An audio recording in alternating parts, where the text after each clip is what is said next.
Good afternoon and welcome to this UniTaster On Demand video, where today we're going to be exploring university courses in textiles. My name is John Cheek. I'm the founder of UniTasterDays and I'll be hosting this event. So I'll introduce our speaker and let you know a little bit about what our speaker is intending to talk about.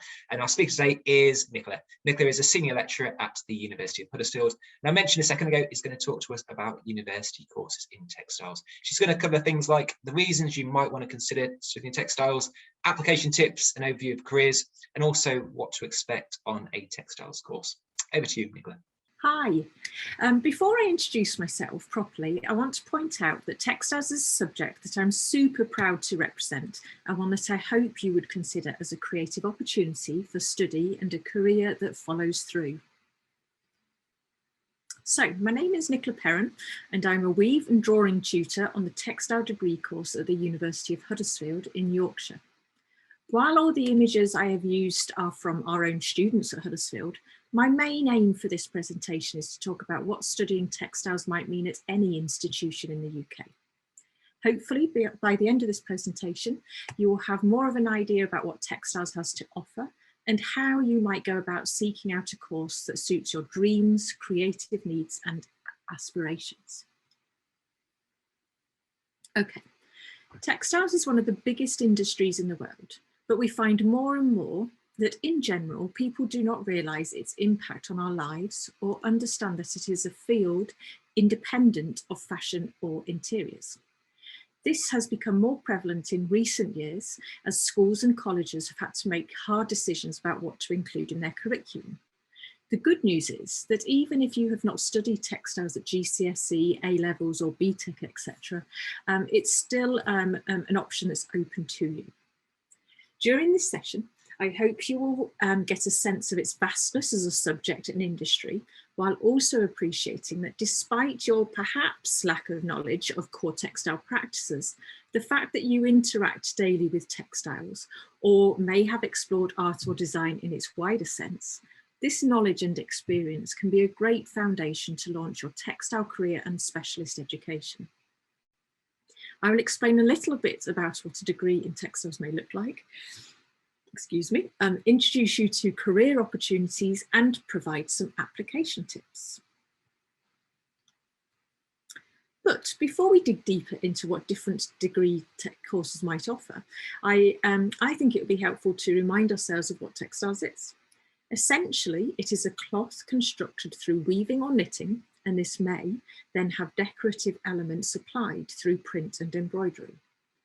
I will cover its extensive applications more in the next slides, but I should also point out that current thinking of textiles includes both soft and hard materials.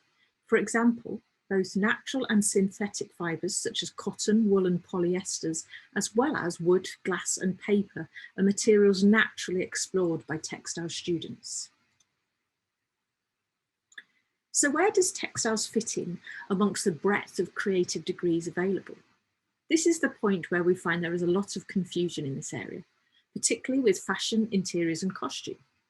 Sometimes it is hard to understand if it is the textiles or the final product that we are more genuinely interested in, or it might be about recognising where our skill sets actually sit.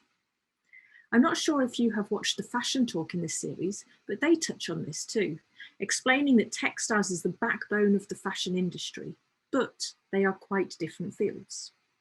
There is quite a difference between having an awareness of textiles as a fashion designer and having specialist knowledge in the production of textiles for the fashion industry.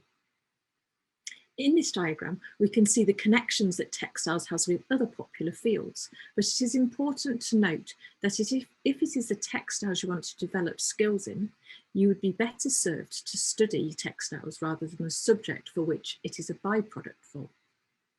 I often have conversations with potential applicants who say they're applying for fashion or costume, but it is the textiles that always draws them in. If you're unsure, visit universities and view both fields of interest, i.e. textiles and interior courses, to see for yourself what the difference might look like. A fact that you might find helpful in your searches is the naming of courses. If a course has the title Fashion with Textiles, the with element denotes that it is an 80-20 split, with the second element being the 20% course content. If a title were to be costume and textiles, the and refers to a 50-50 split between the areas. This is actually a national ruling and applies to all fields of study. Quite often it is difficult to recognise where the textiles is, as the name of companies, mills, studios, etc. do not reflect the big names they work for. So while you may have heard of Margot Selby, House of Hackney, John Smedley, Timorous Beasties or Lou Gardner, majority of textile manufacturers, large or small scale, are brands that you may not know, but they are designing and producing textiles for people you would know. For example, Joshua Ellis make cloth for Ralph Lauren and Bottega Veneta. Bauer and Roebuck work with Alexander McQueen and Christian Dior. Chimera create fabric you sit on when on the London Underground trains. Laxton Yarns create the yarns that are used in Adidas trainers, and Standfast and Barracks create collections for Zoffany, Sandersons and Harlequin. So what might you study on a textile degree course? The first thing you might want to consider is specialisms in textiles. Some universities choose to focus on one or two directions, usually the applied textiles, while others prefer to offer a broader approach and offer constructed textiles too. I'm unaware of courses that offer multiple specialisms requiring you to select before you start. Most allow you to rotate around all or selected workshops areas in the first year, a bit like a foundation year for textiles. This for me would be a key question of the universities you choose to apply to.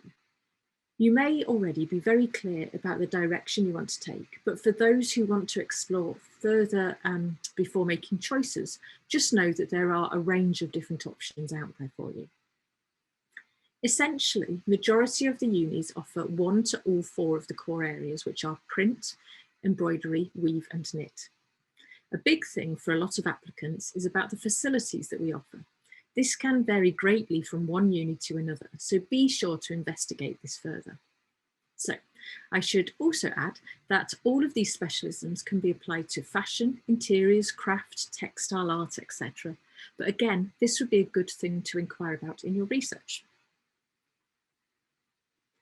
Textile directions, or I suppose the intended function and use of textiles, is an important factor to consider. So this is an area that can be quite different from one institution to another. The context of textiles can often be quite different and offer different opportunities, such as textiles for large-scale manufacturing, which is usually referred to as textile design, and can be quite different to textiles in a craft context, where small, bespoke production and products tend to prevail.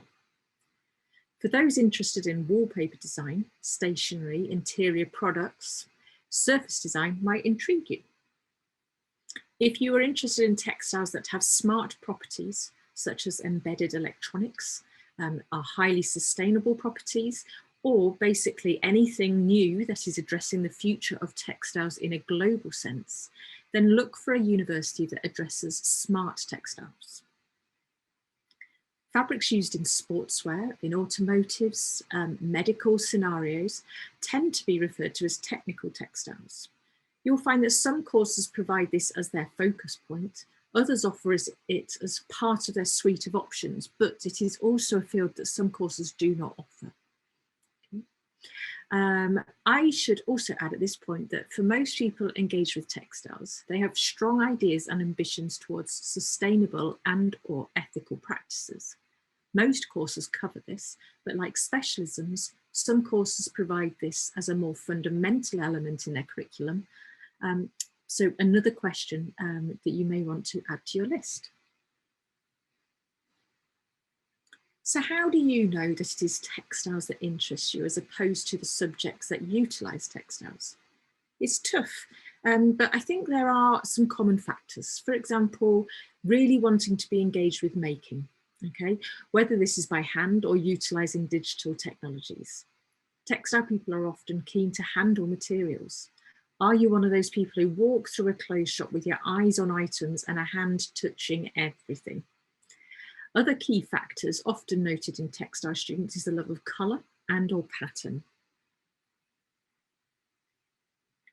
So what kind of things are your weekly timetable at university?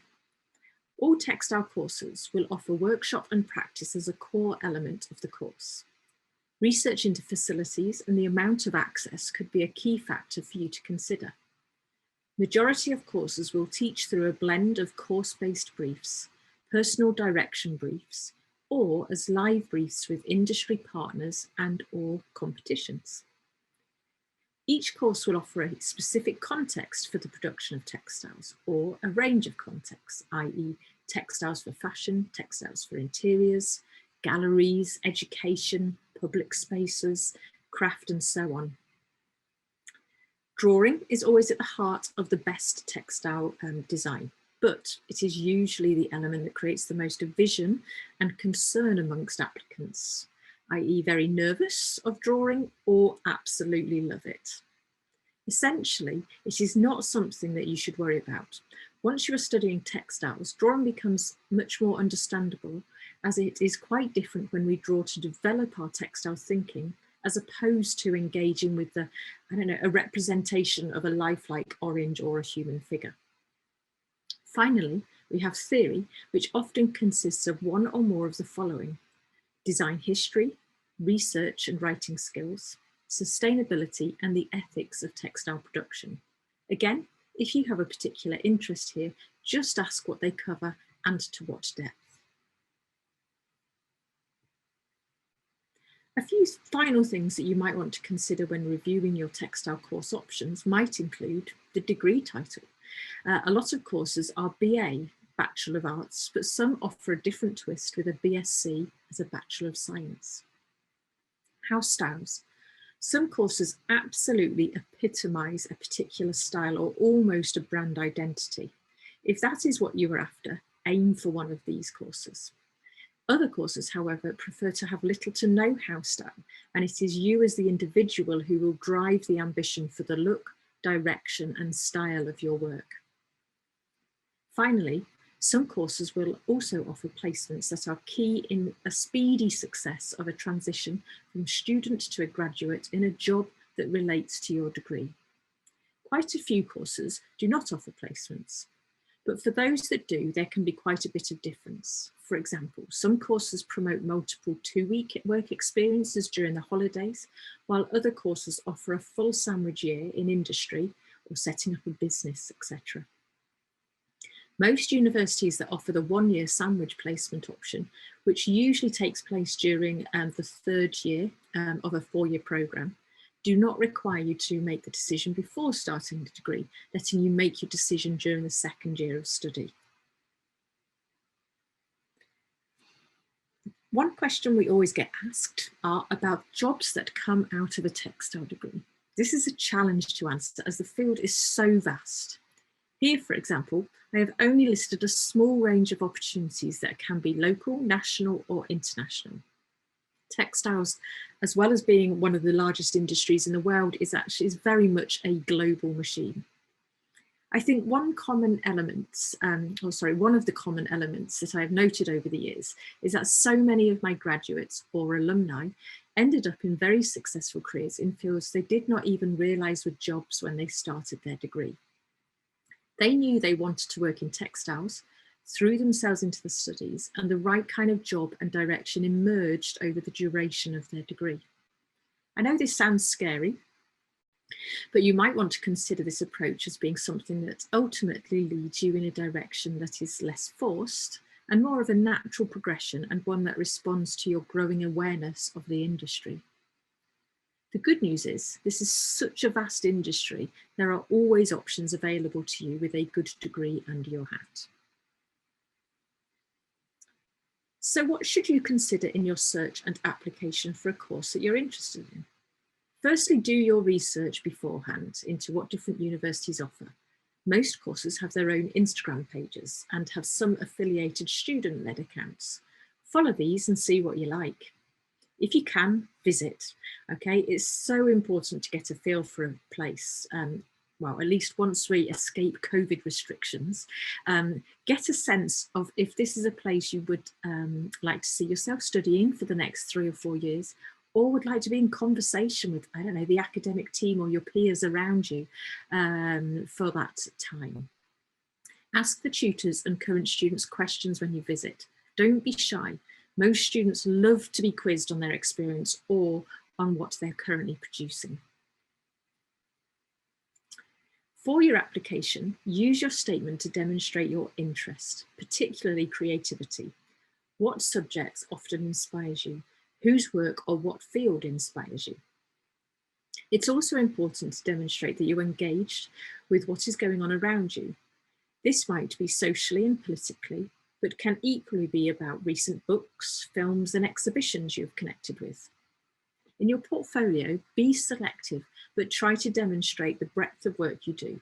For example, how you engage with colour or techniques that you've tackled. Remember, textiles is such an open field that you may have a good proportion of work that is not directly textile related. Most courses actually like this. If you are unsure, check with tutors on what they expect while at an open day. But essentially, don't be afraid of letting your personality shine through. So I think that's it. This was a lot of information, but I hope it provided a little more insight into textiles as a viable option for a creative future. Good luck with your searches, studies and applications, and thank you for listening. If you have any questions, feel free to get in touch.